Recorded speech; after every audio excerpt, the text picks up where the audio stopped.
And welcome to episode 58 of the Relationship Restaurant. We are Poppy and Jeff Spencer. Delighted you are here with us today. We are all about heart-healthy communications here on the Relationship Restaurant. Today we're going to talk about the 4 Myers Briggs indicators that would kind of indicate you might be susceptible to a toxic relationship and what to do about it if you find yourself there. So, Poppy, what exactly is this toxic relationship? Well, we all know it, right? You might think of toxic as being something like Erin Brockovich when she battled poisonous water. Oh, yes, when they had the huge lawsuit and all that. Yes, right. Or you could think of mold in your attic or your basement or in your dark corners of the house. Or you could think of E. coli, maybe even carbon monoxide. But usually when people consider relationships, they typically think of a healthy, positive association, love, trust, respect, friendship. We hope they would. Those people that will do anything for you, whether it's your significant other, your partner, your spouse, coworker. And it's not the fake social media kind of relationships, the really genuine ones, like the grandparents who've been married for 69 years and still hold hands. Those are beautiful relationships. It seems counterintuitive almost to us because we deal with relationships every day. That toxic and relationship should be in the same sentence. It just doesn't seem right. And if you join the concepts of toxic and relationship, at its best, you are talking about a relationship that drains you. At its worst, it's a dangerous interaction. That's according to Mark Banshik, a medical doctor. And another doctor, a PhD doctor, Asa Don Brown, says a toxic relationship is any relationship that is unfavorable to you or others. That's kind of a broad reach there, right? Yes. It's unfavorable. We can have any moments where we could have unfavorability in our things. But he says, or she says, a toxic relationship does not have to only show itself through physical abuse. For example, a relationship can be considered toxic and unhealthy. Many researchers agree with Brown, who asserts that toxic relationships lack the expression of approval or emotional support. And I just want to repeat that one more time. Toxic relationships lack the expression of approval or emotional support.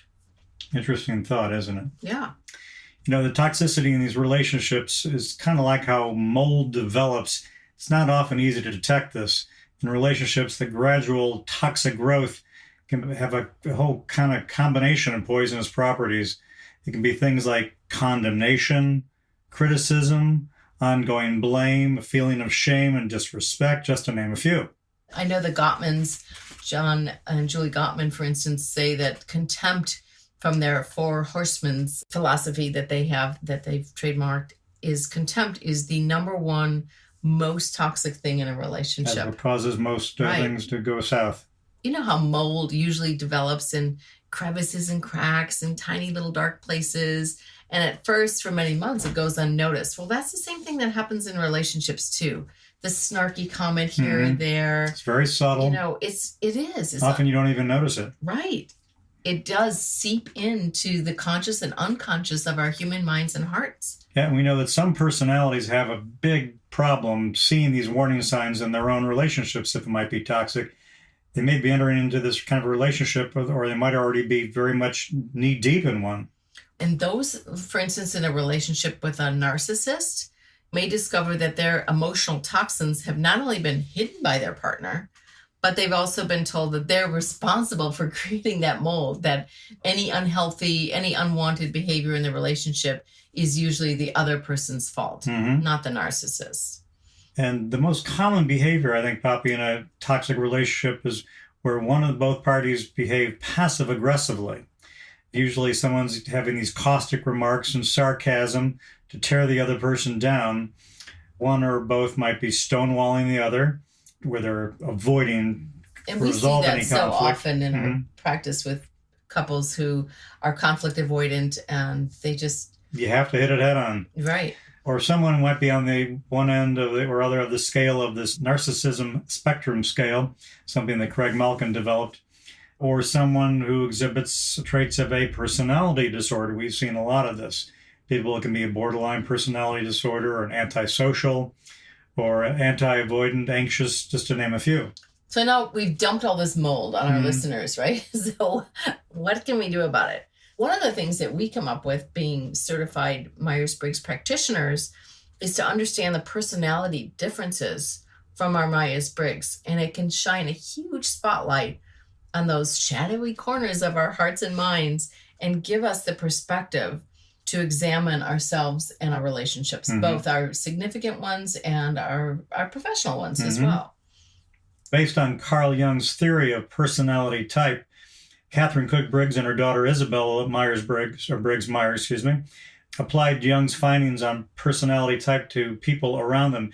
And in developing this Myers Briggs type indicator, we also call it MBTI, the mother-daughter team believed that understanding one's personality type, and especially those of other people you interact with, was essential to appreciate the differences. We will have something on our website in short order that you can get a little bit further exploration of the Myers-Briggs or the MBTI. And there are 16 of these types. So the Myers-Briggs suggests that people have a core or a heart preference. These are the two middle numbers, the center numbers, or letters rather, of the four-letter MBTI type. And of these types, there are four that we believe who are vulnerable to the trappings of a toxic relationship. And they all have the same core or the heart tendencies in common. Toxic relationships need these two combined ingredients to thrive. They need one, vulnerability, and two, dominance. So these two counterparts, one vulnerable, one dominant, make this perfect toxic recipe. Based on these MBTI personality types, we've coined kind of the vulnerable party in this toxic relationship as they're called the loyalist, okay?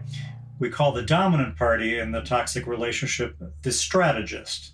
Now, they both need to kind of be together to grow this mold or keep the toxic relationship going. I'm going to quickly cover the four Myers-Briggs pairings we've discovered because they have the same core thing in common. The loyalists are the ISFJs, ISFPs, ESFPs, and ESFJs. Now, you might have noticed, if you were listening carefully, I used in the middle there SF in every single one of those four pairs. Now, these four functions, as Myers-Briggs calls them, have these core letters all in common: sensing and feeling, S and F. The sensors take in information through their five senses versus their gut or intuition, and the feelers make decisions with their heart versus thinking, okay? And the sensors and feelers are described as, for the most part, across the board, they're friendly, they're warm-hearted, they're conscientious, they accept others, and their loyalty to their partner or to those around them, anybody significant in their lives, is unwavering. And that truly is their blind spot. And the strategists, on the other hand, are the INTJ, INTP, ENTP, and ENTJ. And so these four types have their heart preferences the same, the NT, the intuition and thinking functions. Which is just the opposite of what we were talking about with the loyalist. Right. The intuitive types combined with the thinkers share common characteristics such as they see patterns in things, they see the big picture, they're analytical, they're resourceful, they're logical. And so what happens with this toxic cocktail that we have is the sensor feeler is often swept up in the strategist's charm, illusion, and their initial focus. And this can look like gift giving, constant texting or calls in the beginning of the relationship, fun dates, and a fairly quick turnaround to establish a committed relationship. So this is like in the romantic stage here. They really go out and put on a full court press. Full court, absolutely. You know, the strategist is sometimes a predator who will have studied and analyzed the sensor feeler almost as a prey. And they can look on like social media, check out this person, even obviously online dating, Tinder, Bumble, whatever. And there's always a hidden agenda that they have, whether that might be sex or money or just this thrill of the endorphin hit of dominance of someone. Or, as we have seen, they could be a beard, which means if a person is somewhat in the closet gay person, will often seek to cover because they haven't accepted their own sexuality, so they use this kind of relationship to cover for them. The strategist often calculates a detailed game plan long before they even meet this loyalist. And we've seen that happen in our sessions with couples. it's soon revealed later, and it's like, oh my gosh, they've checked you out even beforehand. And I'm sure we all do this to some extent. But the checking out isn't for the purpose of, is this person best suited for me? It's checking out for, hey, where are they most vulnerable here? Where are they exposed that I can have a chance to really capture them? And this is kind of like these phone call or email scams that happen. And especially predators like this will prey on elderly people and say, hey, grandma, I'm in Tokyo and I can't get home. Would you wire me money for a plane ticket? And don't tell mom and dad. And I mean, this is like what happened to my mother. Yeah, right. Except it wasn't Tokyo, it was Europe. Yeah. But anyway, in that game plan that strategist creates, the strategist is like a magician, an illusionist. And when the sensor feeler has an inkling that something isn't quite right, the crafty strategist uses flashy tactics to distract their partner's momentary fuzzy doubt. I mean, so it's something like, hey, look over here, so if they're getting thrown off of, the strategist can kind of do that kind of a thing. They take the loyalist on a spur-of-the-moment weekend. Maybe if there's something's going wrong in the relationship, they'll all go off to the beach. They'll do something fun. And the sensor feeler has no time to even begin to examine their weaker developed functions of the intuition and thinking. That's what got them in trouble. They had no good intuition to understand that this could be not a great relationship, and nor do they think through it. So it becomes kind of this toxic merry-go-round, and it's continual manipulation by the intuitive thinking strategist, who's always 3 steps ahead of the blindly trusting loyalist.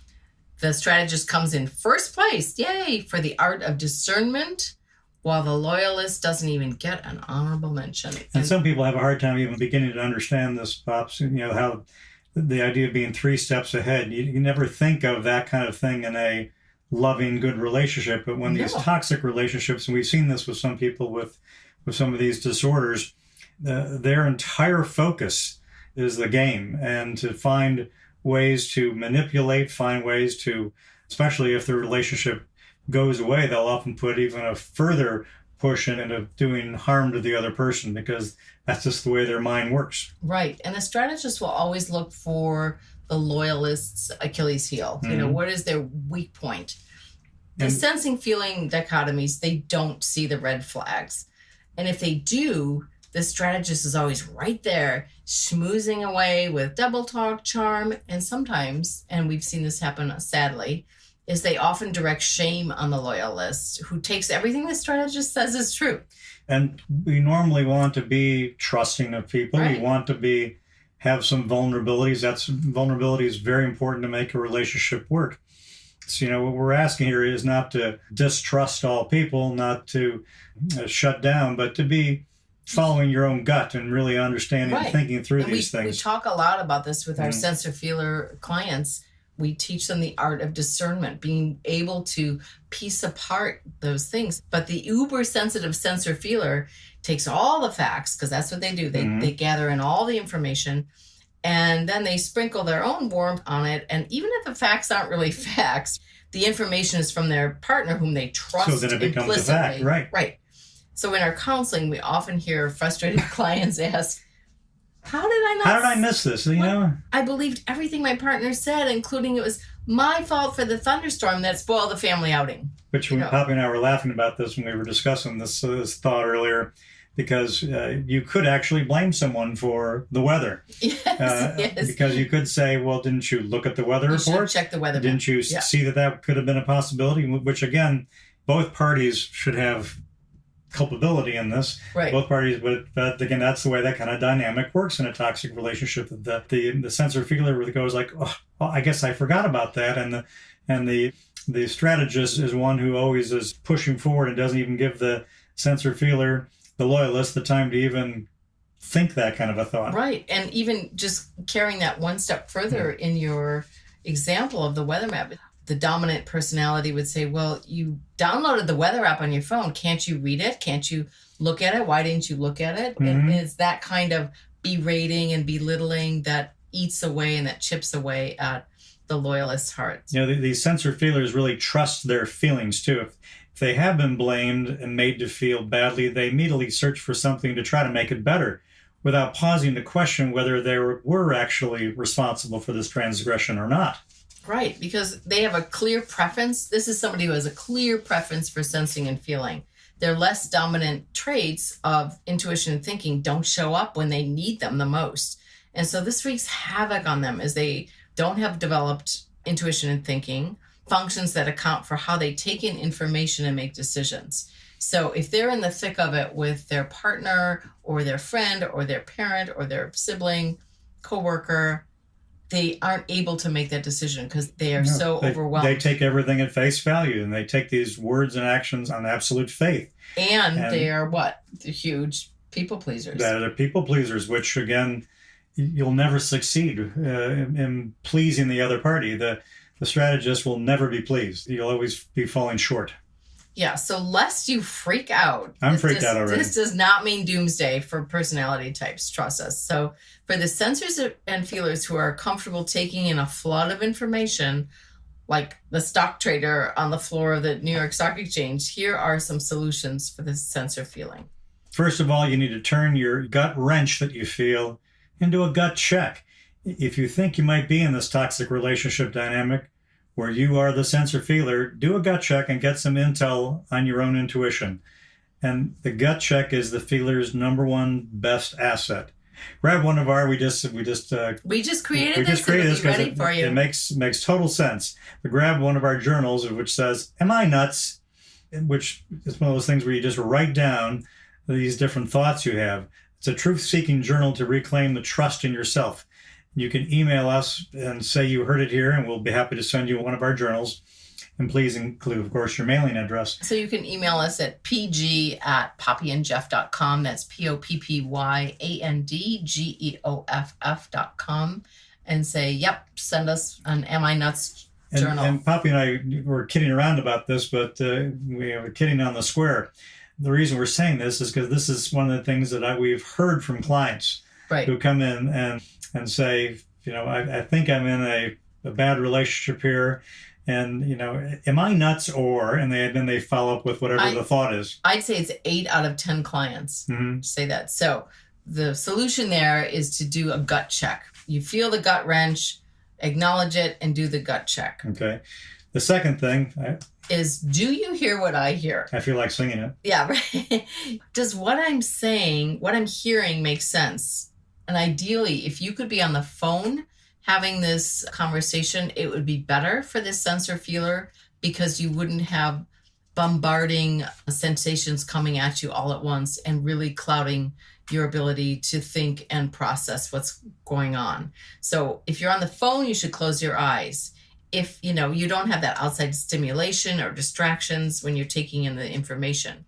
However, if you are face-to-face, we suggest that you actually look beyond the person a little bit and off to the right or even down at your abdomen again, your stomach, and that you get back to that. And the reason behind this, though, is so that charming smile, that the sparkling conversation, the actions don't, once again, cloud your ability to draw upon your thinking and draw upon that intuition that you're not normally good at. Okay? Right. So number 3. Number 3, you're a sight for sore eyes. Okay. The face-to-face interaction is wonderful for the sensor feeler if the sensor feeler is not experiencing clashing positive and negative emotions. When you no longer have this tsunami of sensations coming at you when you're face-to-face with your partner, you can temporarily close off the other senses that create this information overload and emotional imbalance.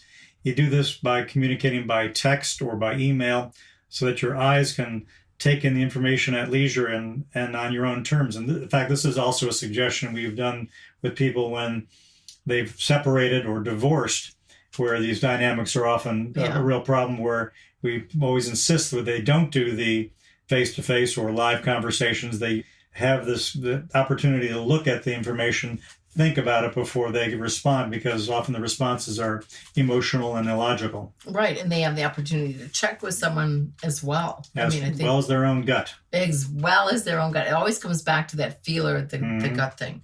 So number 5, how number 4, we take in information through our 5 senses. So we couldn't leave out taste.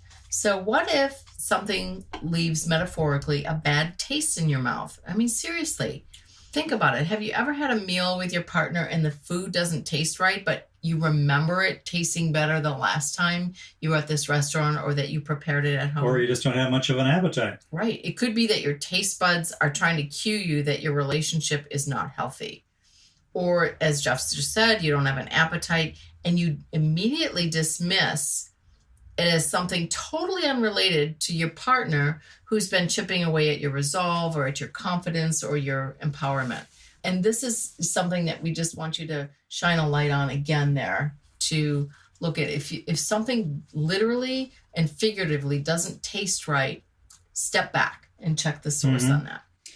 And the number 5, going through all your senses here that you're so good with, the nose knows. If the sensor feeler finds that their nasal airways are blocked or you're suffering more than usual because of allergens of some sort, take pause. Be a Labrador. Your nose is trying to alert you to sniff out toxicity in your relationship. So you might just find that you're just not breathing well. You're just not, right. You're not doing all the things to get a cleansing breath. You're breathing shallow because you're just so caught up with everything else. Right. And the other side is you might be even super sensitive to smells that you normally have just kind of like, I've never really paid attention to it before. Mm-hmm. So if you find yourself, your nose is trying to alert you to pay attention. That's really all your senses are doing, is pay attention to the information that you're taking in. And then number 6 is look but don't touch. When the sensor feeler loyalist approaches the intuitive thinking strategist with a concern, maybe you have a little issue, just a mild one, no physical touch should occur during that moment of tension or conflict. So during that discussion or whatever, because oftentimes we've seen this even in our counseling sessions. Mm-hmm. We have couples in there and the one woman is getting emotional and she's trying to spit out what she's trying to say, and her partner will rub her back or her shoulder or something, arm or her hand. And then she stops expressing what she's trying to get off her chest because she knows it's difficult to communicate. So if that strategist rubs your back, your neck, your shoulder, or holds your hand when they're expressing a concern, it's a sign, it could be, that the strategist is in the process of hijacking the loyalist message and expression. And it disempowers the loyalist, the person who's the sensor and feeler. We've seen this happen many a time where it's a kind of a condescending gesture, and it's kind of says, "Oh, there, dear," and it sort of, again, stops them from following through on their gut feel and their thinking that they're trying to get to, and stops it. And it also could be in a very insignificant way. It could be the other person's way of not liking conflict. And so knowing that these are painful things that are coming up and that they're uncomfortable, that is their way of processing their own discomfort, is by rubbing someone else's shoulder. So they're sort of projecting their discomfort onto that person, which is not healthy in a relationship either. You shouldn't transfer and project your insecurities and fears on that. You should own your own stuff. That's what we always say. So if you find yourself in any of these kind of situations, the other thing, of course, that we suggest, we're kind of talking before about someone coming to us and asking us this broad question, am I crazy? Or, and they fill in the rest of the thought. Often you're so embroiled in it, you can't see the forest for the trees.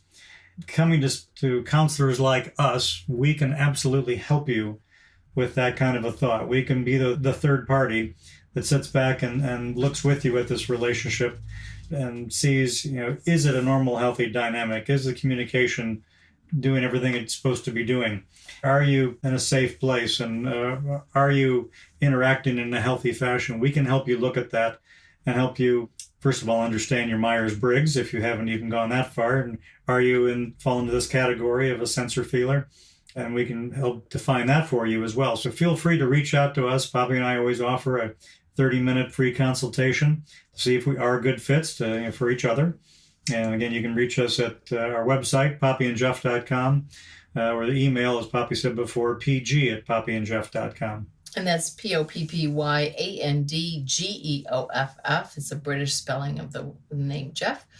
And just to share that with you again, the sensor feeler is we want to capitalize on that and not look at the underdeveloped intuition and thinking as a hindrance, but rather as a positive. And so if you're super sensitive, if you're great at taking in information through all five senses, let's recalibrate those sensations that you're experiencing. We never want people to think that there's something wrong with being a sensor feeler. It isn't at all. None of the 16 types are right or wrong. It's just important to know what your type is, and it's important to know the type of someone else you're in any kind of relationship, be it either personal relationship, love relationship, or work relationship. It helps to understand how to interact with that person. Our point of this whole conversation is the sensor feeler in the realms of a toxic relationship has the most exposure, the most opportunity to get to stumble into this without knowing it. And not practice the art of discernment, which is something that we give, I think, 9/10 of our clients, we give them to develop the art of discernment so that they aren't blindly trusting, but they're not bitter and non-trusting at all anymore. And learned if they do leave the relationship, how once again to understand these things in yourself and go into the next relationship with your eyes wide open. And your ears and your mouth and your nose and your touch. And your touch. All those senses. All right. Thank you so much for listening. Myers Briggs, Toxic Relationship. Myers Briggs, you can find information on our website. If you do want to get your journal, Am I Nuts journal, you can get it here through the end of July 2019. And we're happy that you joined us today on the Relationship Restaurant. And we wish you all heart-healthy communication as you go forward. Thank you. Until then. Bye.